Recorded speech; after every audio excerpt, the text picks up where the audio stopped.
The fall of Rome resulted in the sacking of cities across Europe and the decline of civilizations. The process of networks and complex trade relationships collapsed. It had to be rebuilt over time. Even large cities like London and Paris had big rural components with working serfs raising crops and livestock, making basic food products like milk and vegetables available. Each city had a unique story. Craftspeople like bakers, butchers, and blacksmiths practiced in towns. This was where much of the specialized work took place and where innovation was most likely. Generally, the larger the town or city, the greater the range of specialty goods and food choices. More specialized products like metal or leather work were available for export. Trade had the most impact on urban areas. Cities on the sea, such as Venice, or on convenient rivers like the Thames for London, received the prime goods from other parts of Europe and the exotic East. Expanded trade succeeded because it was beneficial for the key players. Typical city craftsmen included butchers, bakers, metalworkers, leatherworkers, and weavers. Shops opened to the street, their stalls serving as display counters. The craft processes were behind the stalls and visible to the street so potential customers could observe the quality. Groups of craftspeople became guilds, providing both internal and external control. Guilds were associations of craftspeople or merchants to regulate and standardize their practices, giving them monopoly power. Members were small businesses. Guilds were roughly opposite of how capitalists functioned, yet they worked well in medieval towns.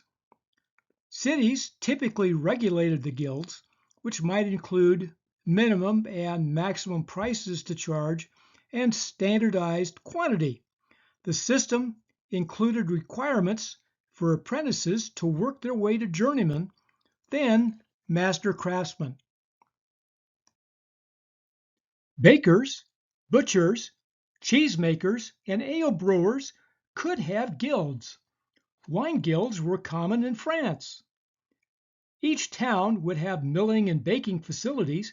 A specific problem of bakers was the weight of a loaf of bread, with bakers renowned for placing their thumbs on the scale. Cities would often punish bakers for underweighting their bread.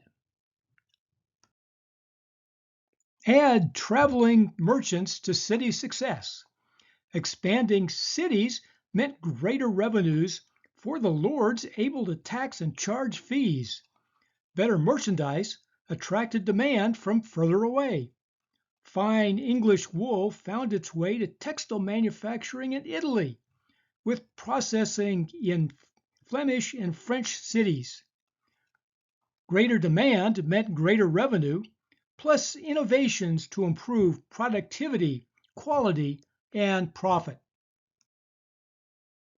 Cities had disasters happen from plagues, famines, wars, and fires.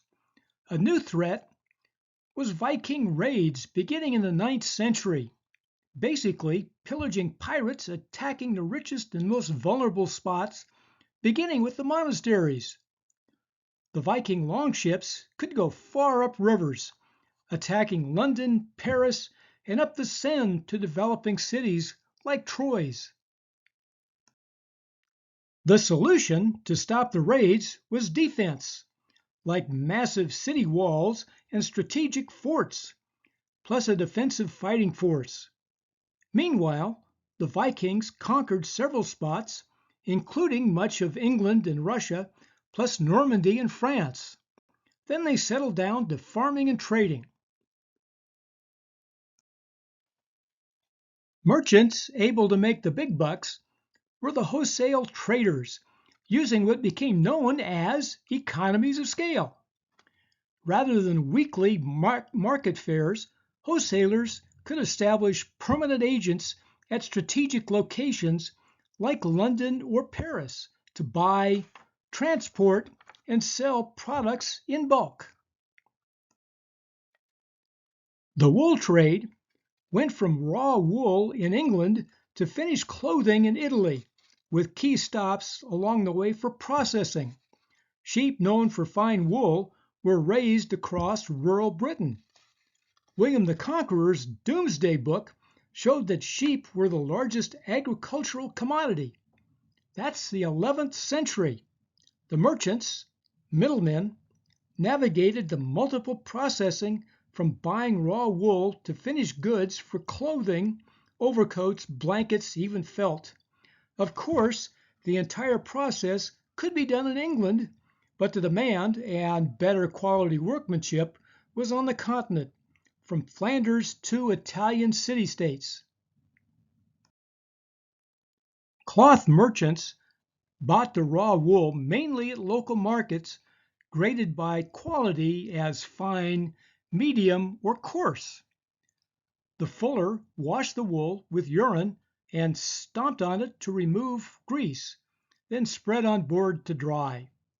Later it was beaten, combed, and carded. Women normally combed or carded the wool in their homes.